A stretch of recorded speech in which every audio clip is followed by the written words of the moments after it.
रीमा अंदर कुछ कामों में व्यस्त थी। तभी बाहर से आवाज आती सुनाई दी।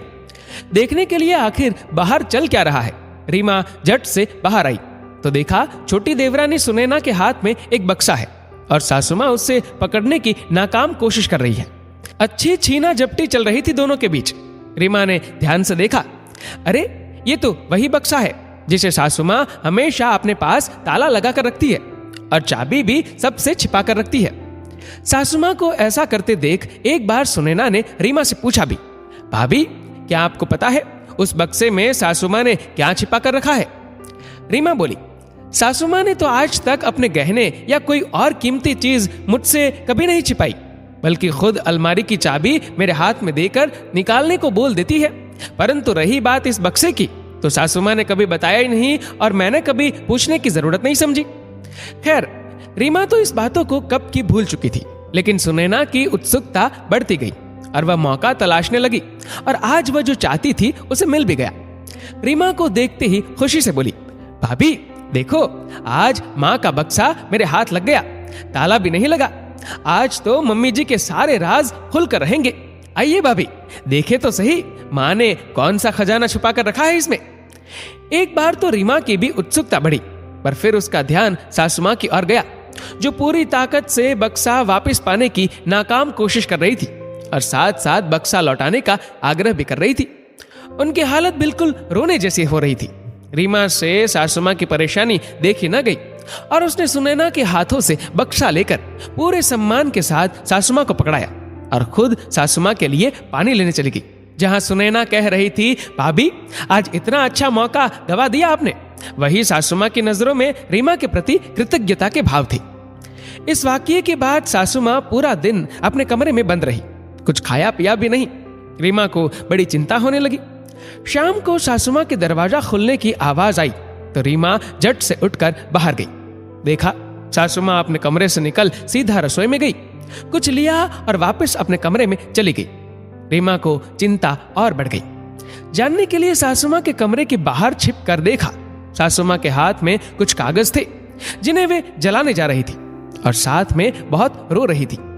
रीमा से रहा न गया, झट से पास जाकर बोली, मां आप ये क्या कर रही है और ये कागज कैसे है?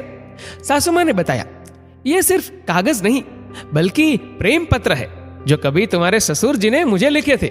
मेरे लिए ये हमेशा से अनमोल रहे और आज जब तुम्हारे ससुर जी इस दुनिया में नहीं है तो उनके लिए ये पत्र ही मेरे जीने का सहारा है। जब कभी मन परेशान होता है तो इन्हें सीने से लगा लेती हूँ और ये मुझे अपनेपन का एहसास दिलाते हैं। इनके साथ होने से मुझे कभी अकेलेपन का एहसास नहीं होता। रीमा बोली, फिर मां ये तो बहुत अनमोल है, तो आप इसे यूं जलाने क्यों जा रही हो?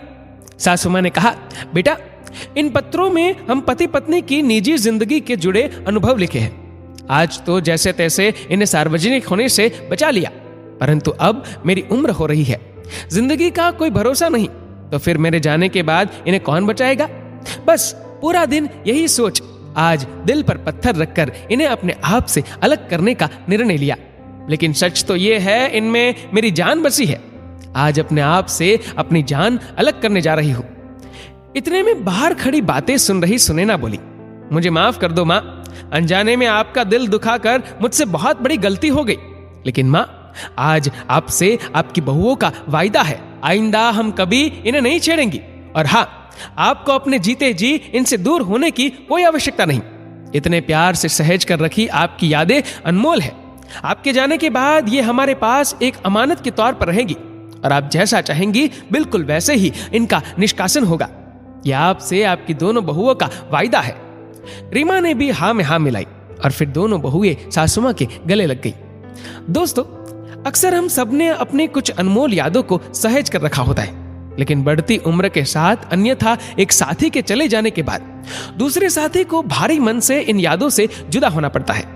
कारण एक ही है, निजी जिंदगी का सबके बीच सार्वजनिक होने का डर।